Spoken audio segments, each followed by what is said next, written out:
Ang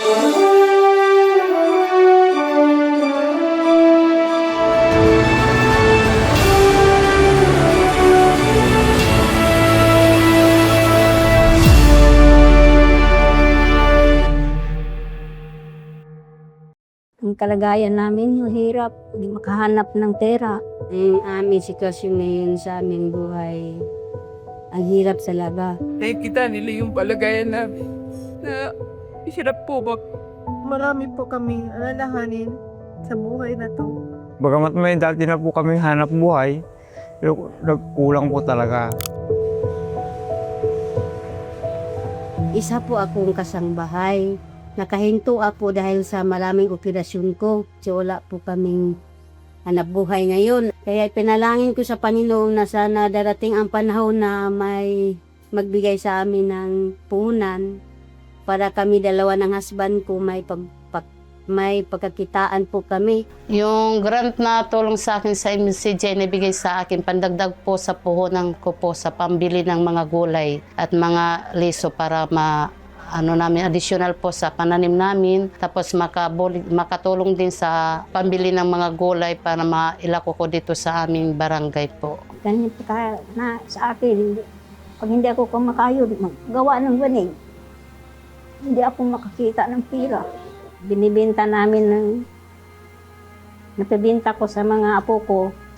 Kung sino'y nag-order, napadala ko sa kanila.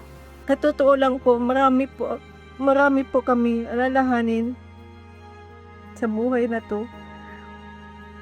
Pero binibigyan po kami niya ng pagkakataon para makapagsimula. Kasi kulang po yung puhunan namin. Bagamat may dati na po kami hanap buhay, pero kulang po talaga.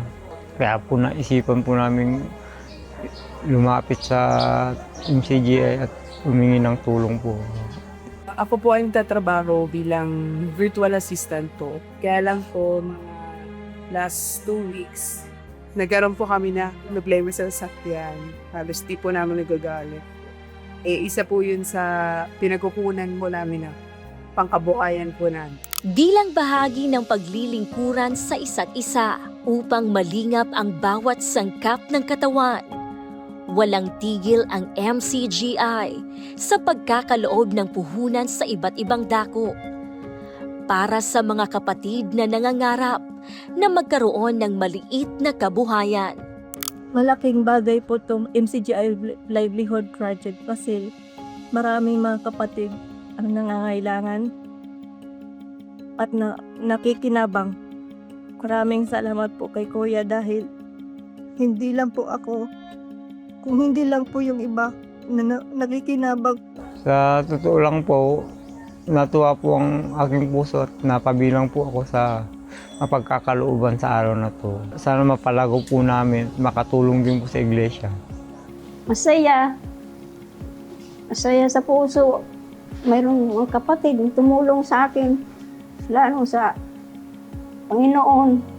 Sana matulungan sila ng Panginoon natin para mayroon pa silang matulungan na pag ganyan sa aming mga mahirap.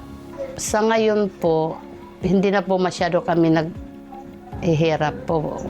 Nakakaraos din naman po kami sa aming pangangailangan pang-araw-araw. Nasiringira ako nga, maupay man itiyo kuanan, samahan itiyo grupo, itiyo kapatiran, naglilingapan man kamo, nagbubuligan kamo. Amay ni nasi ako, amay ni ta akong pinakabuhi, ti kang hiniha akong kabugtuan ha iglesia. Una po, maraming salamat sa Diyos. Hiling salamat sa Diyos na pagkalooban po ako ng ganito. Sa mga kapatid po na lagi na dyan sa amin, hindi salamat po sa Diyos talaga. Starting tomorrow, magdi-distribute po ang ating Ministry of Labor and Employment kung loloobin ng Diyos na doon sa mga benepisyaryo nito at magpapatuloy po yan sa kabuuan ng taon na ito at hanggang sa mga darating kung ipahihintulot ng Panginoon, papatuloy po ito bilang bahagi ng ating paglilingapan para ang ating mga kapatid hindi po nangungutang ng patubuan para lang merong puhunanin. Kung sama-sama'y magaan na dalahin,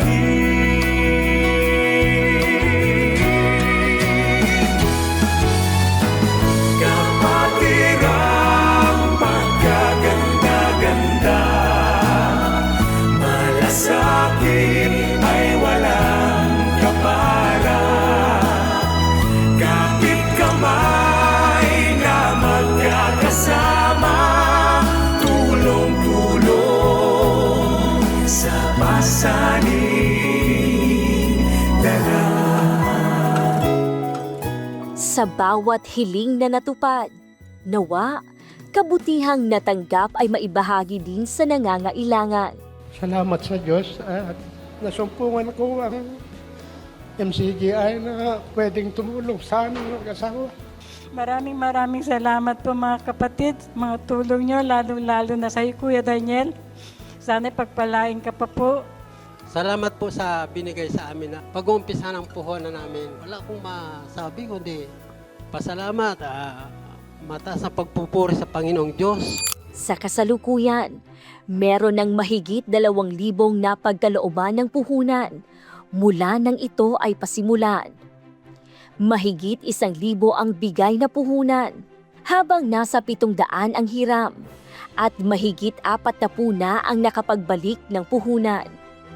Sa awa at tulong ng Diyos, higit 1,500 na ang kumita at nakapagpapatuloy sa kanilang pagnenegosyo. At doon sa mga inirekomenda, ini-assess na karapat-dapat na matulungan, meron po tayong mga tutulungan naman ng mga kapatid natin sa tulong at awa ng Diyos na hindi na natin pababayaran sa kanila yung kanilang magiging pang-startup. Yun ay magiging puhunan nila para naman kung sila sa tulong ng Diyos ay magkaroon na ng kakayahan, sila naman ay makatulong din sa ibang mga nangangailangan.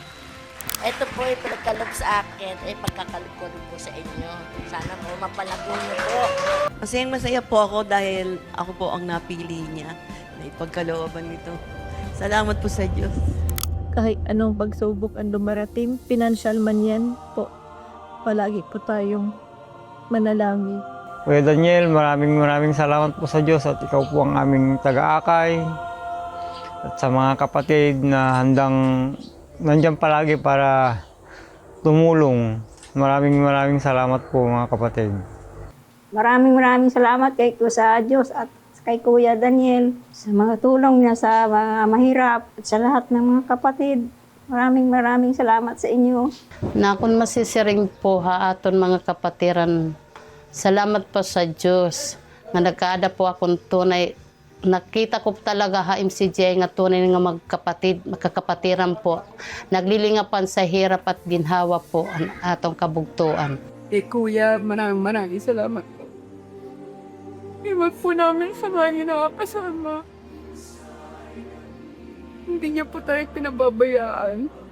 Kuya Daniel at kay Ate Arlene, sa lahat ng mga kapatid, salamat po sa pinagkaloob niyo sa aming mga dukha na nangailangan ng puhunan. Salamat po at ipanalangin namin po na bigyan pa kayo ng mahabang buhay at marami pa kayong matutulungan na katulad namin nangailangan sa puhunan. Milyong salamat po sa Diyos. Salamat sa Diyos dahil sa kapatirang nagmamalasakitan. Kaya't bilang mga sangkap ng katawan, patuloy tayong mga glingkuran sa pamamagitan ng pag-iibigan.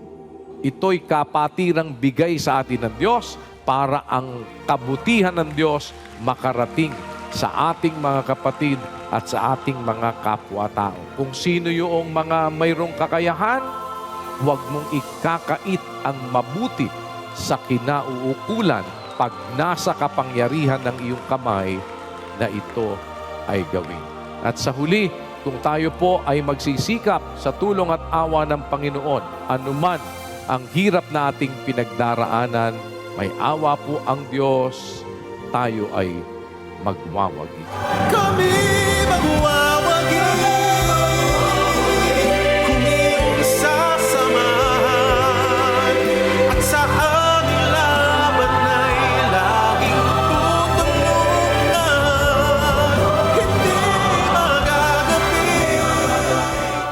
To God be the glory.